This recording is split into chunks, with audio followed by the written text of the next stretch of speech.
Yeah. Brakatah Yahweh. Brakatah Yahweh Shai. All praises and all honor and all glory unto Yahweh. Ba'asham Yahweh Shai. Ba'asham Rakakodash. Double honor to the apostles and elders of Great Millstone that rule well. Salutations to the Akim and the four winds, preaching the truth and sincerity, risking your lives more now than ever. The hopeful elect, Shalom to the Israelite foreigners whose phenotype may look like another nation, but bloodline goes back to Israel and have come back to the fold.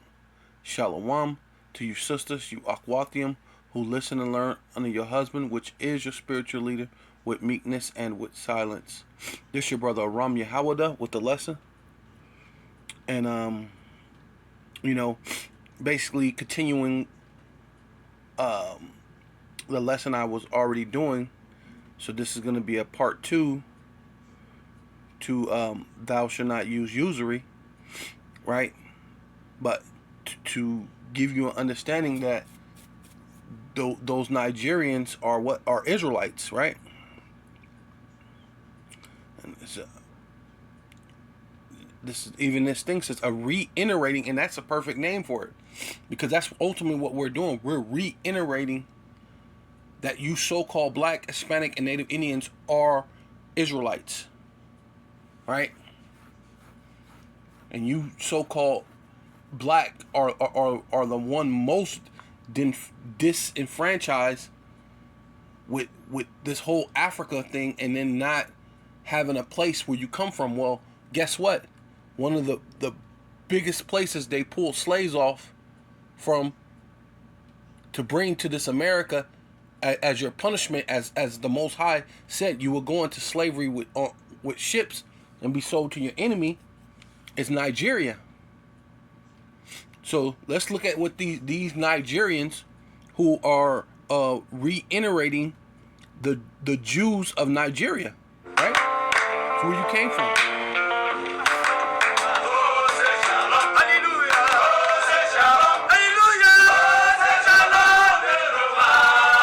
From deep inside Africa, a sound is emanating that is causing reverberations around the world.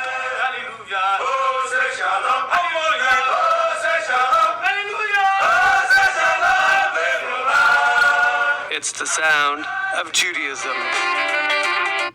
Say shalom, or shalom. It said say shalom. Not how the so-called white people say it when they say shalom, which you could say shalom, but they were saying shalom, which goes into, more closer to where what we say is shalom, right?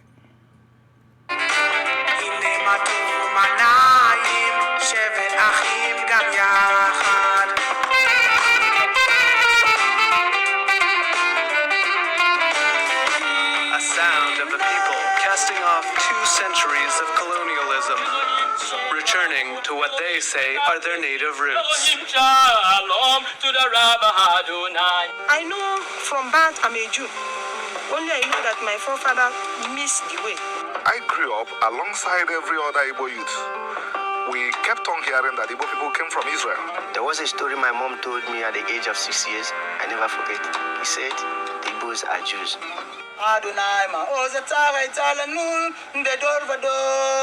And it's a story of one man, Shemuel, who went searching for what that meant and found answers on the internet, prompting a journey that led him to a community of thousands of Jews. A place where resources are few, but commitment transcends. Through prayer, practice, ritual, diet, and song.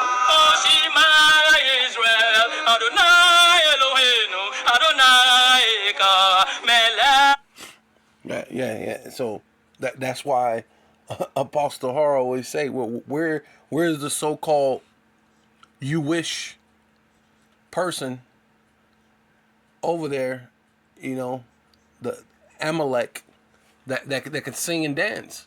So the Lord said that his people is going to sing and dance, right? And as you can see, these people can sing and dance, man. They got salt. The Lord said that his people are what? The salt of the earth. right? So no such thing as Judaism. So, but let's get back to this thing, because what you Israelites, here in America, you don't really know where you're from. But even when you do have a place, you have a country, guess what? Corruption is still there. Yeah, and being that corruption is there, what? A lot of these leaders are just set up. They're set up because what? At one point in time, we probably had, actual righteous leaders, and who actually really cared for the people. Just like you had that president that was in Haiti, who was saying, "Nah, you're not bringing that yob over here," and all of a sudden he ended up dead, and then it was CIA agents or ex-CIA agents, but all of them operating to kill him, right? So it says, this is Daniel chapter 6, verse 1, and it pleased Darius to set over, right? Because that's ultimately what the Illuminati does. The shadow government, right? They're ruling behind the scenes, right? So they set over the kingdom, right? Because they're pretty much almost ruling the entire world, if not the entire world, right? They're you know what I mean? Certain aspects of what's going on where the Lord is causing conflict for this and that. But at the most part, all of them are serving under this this shadow government, because though so-called Russia is against America, when it come to the yob, they were pushing the yob over in Russia, right? China's supposed to be against America and all these other things, but they pushed the yob over in China, right? Because there's so much thing, they should have been saying that this was all a plight to push for the New World Order. But they're all square men, right? They're all for that agenda of the New World Order, right? But this is how you do it. You set over the kingdom 120 princes, right? So there's many different places around the world, and this is at the time when they just ruled a certain position. Because if you understand, the statue, that Daniel explained to Nebuchadnezzar, each kingdom, because you had the Babylonian Empire, which is the Babylonian and the Assyrian Empire, basically. When they ruled, right, they ruled the entire known world at that time, right? But each time a ruler came, their providence, or the land, or the mask of what they ruled expanded. So when you got the Medo-Persians, right, which is Darius, is one of them, and Cyrus, right, their empire expanded. And as you go down that timeline that Daniel set up, each time each empire expanded. Matter of fact, let's just right, yeah, this is beautiful right here. This is pretty interesting that they did this right here, right? It's in Daniel's 2 and 31 through 45, right? So you can go read that on your own. But it gives you, the world history, or foretold, right? Which Daniel was a prophet.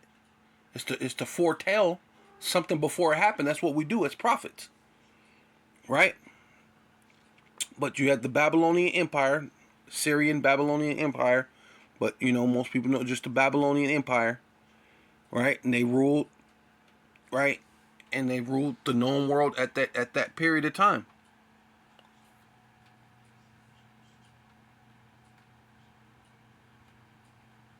Right?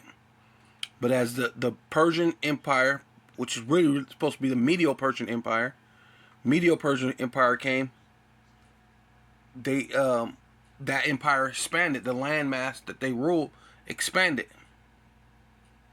Then by the time the Greeks came, that landmass expanded. Then when the Romans came, that landmass expanded. Then you got the second leg of Rome, the revised Rome Empire, right, which is now, right, which they even put in it, the European Union, right, which indeed also counts America. That's with it, because America's what their military might, right? So that's beautiful that this is on here, because that's exactly where we're at. And now you're talking about each time that empire expanded, there's more countries and more providence, more people to say that you're a president or prime minister now, right? Because it's pretty much the same concept. You're just changing it up to make people think that there's some type of difference, right?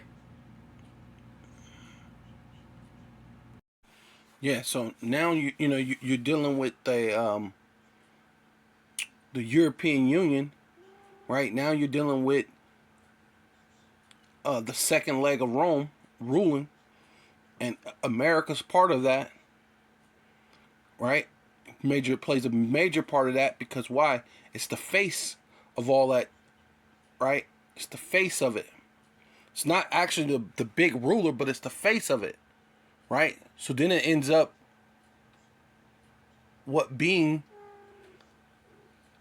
that harlot that everybody else wanted to be like, using their so-called military might, making people afraid, because what? They'll send in people to kill your presidents, whoever, economic hitman who's not getting down with the dollar, in which this whoever, the president or prime minister of Nigeria is probably afraid that they'll kill him, so he's got to get down with the digital dollar, which that's going to be ushering that in.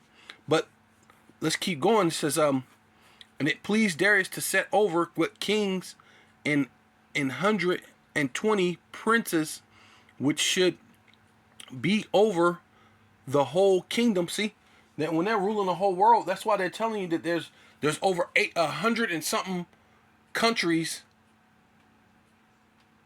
that's down with this digital currency. There's over 100 something countries that's down with pushing the CV19, right?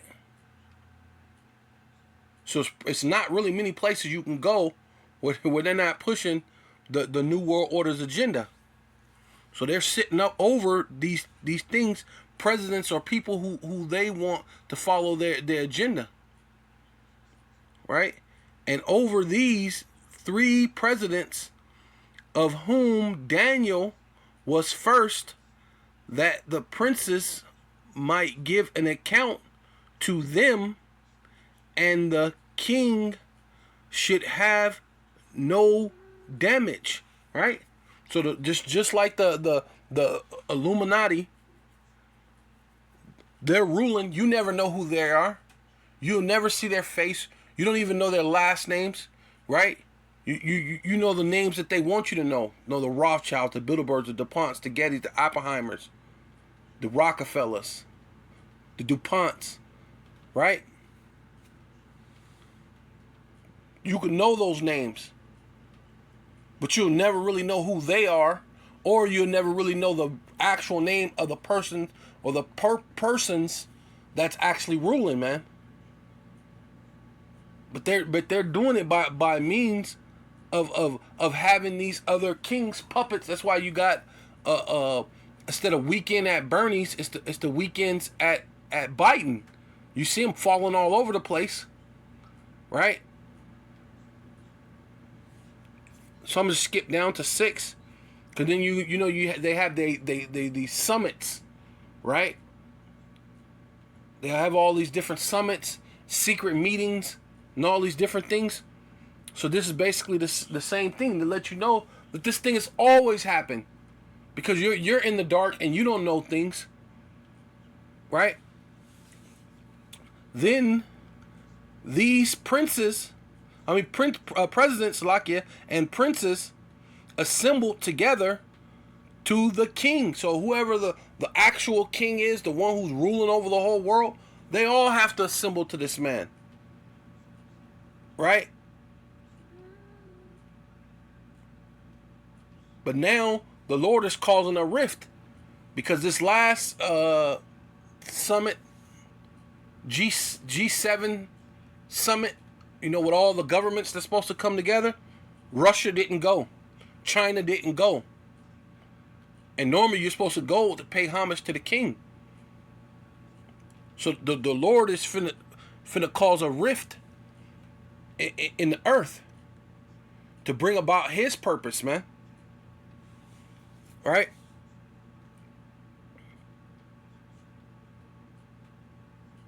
So it says, assembled together to the king, and said thus unto him, King Darius, live forever. And that's ultimately what they're doing, man. They're hoping that their enterprise go on forever. So if they got to step on you so-called black people, right? Whether you're Jews or not, right? They have to set up leaderships. You are calling for a subsidy. What are you talking about? Between 2016 and 2022, the Buhari regime granted duty waivers to the tune of 16 trillion naira. You can Google.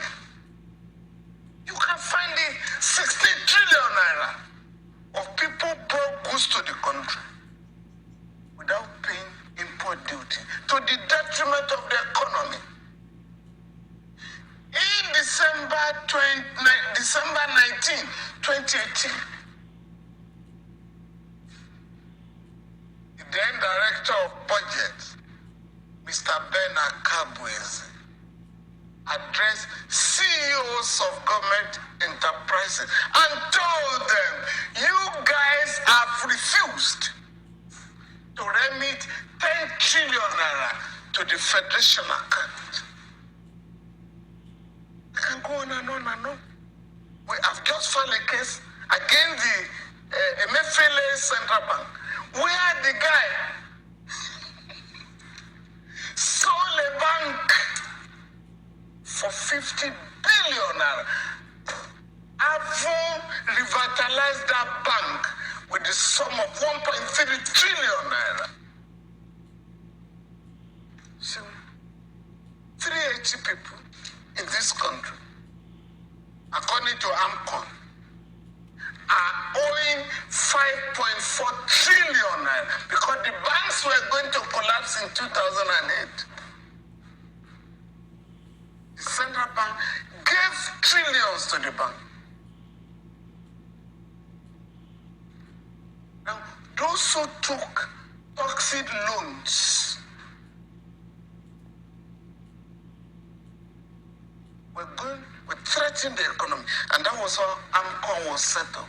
Asset Management Corporation of Nigeria. To buy off their debts.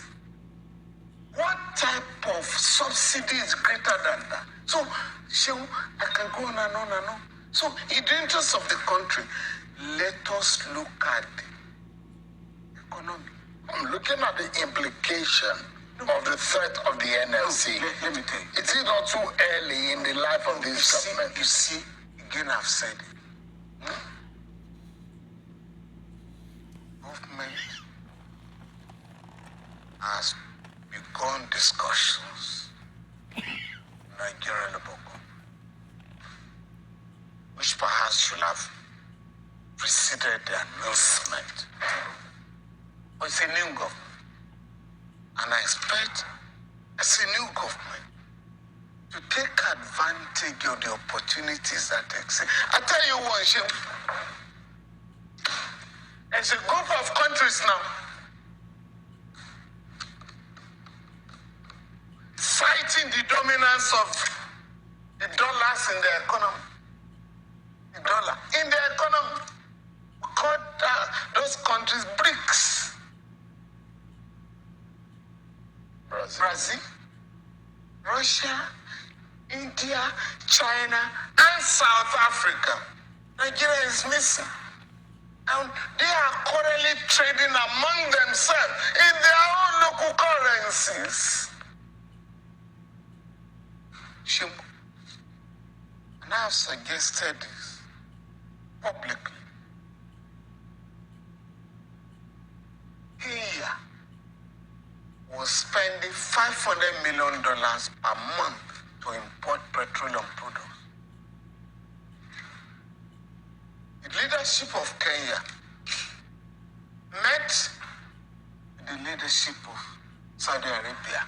We are unable to mobilize dollars. Can we have an arrangement? So, Saudi Arabia agreed, we shall be supplying you petroleum products. But you pay us in shillings. China 5 years ago entered into a currency swap agreement with Nigeria. All Nigerians who are buying goods in China pay Naira.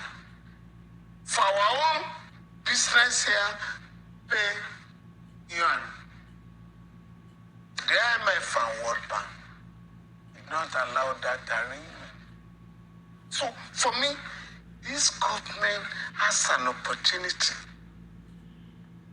to look at the economy holistically. Look at what is going on with the demand, the struggle for a new international economic order, and fit in. On a final note, Mr. Falano, so the question, the bigger picture we're looking at here is there is already Nigerians who are hurt and pained in the manner in which this policy has come and affected their lives because of the price hike in the price of petrol has affected transportation and immediate effect on the price of commodities, food and rents. Yeah. Now, you're looking at the situation where NLC is planning a nationwide strike and protest. That will also have effect on the economy. For sure. I mean, and that's why the government was avoiding. But if the government is already meeting the NLC, so the question is that one will wonder if there is other softer ways in addressing it. On a final note, Mr. Falano. No, for me, just 60 seconds. Sure. Government, as I said, will have to look at all the options on the table. One of which is the Lagos State government with Ohando. I've just entered into an agreement with the Chinese company to bring electric buses to Lagos. Some of the buses have arrived. This government, the Buhari regime, this APC regime, in 2020, January 2020, announced that we are going to migrate CNG to CNG, and the central bank earmarked 250 billion naira to encourage companies that were going to promote that migration. So for me, these are the options on ground. Of course, we can say, oh, why can we continue to waste $10 billion according to them? Figures are also questionable. We can then look at the alternatives to PMS so that the poor are no further subjected to excruciating pain. Mr. Falana, so you saying that it is illegal, the hike in the price? Oh, yes. And the implication is that anybody selling above 85 is illegal. Of course. Are you planning to go to court on that? Well, the NSA has given some instructions, but I won't give you the details for now. Mr. Femi Falana, rights activist and senior advocate of Nigeria, thank you so much indeed for your time tonight. Thank you very much. I really appreciate it. Thank you.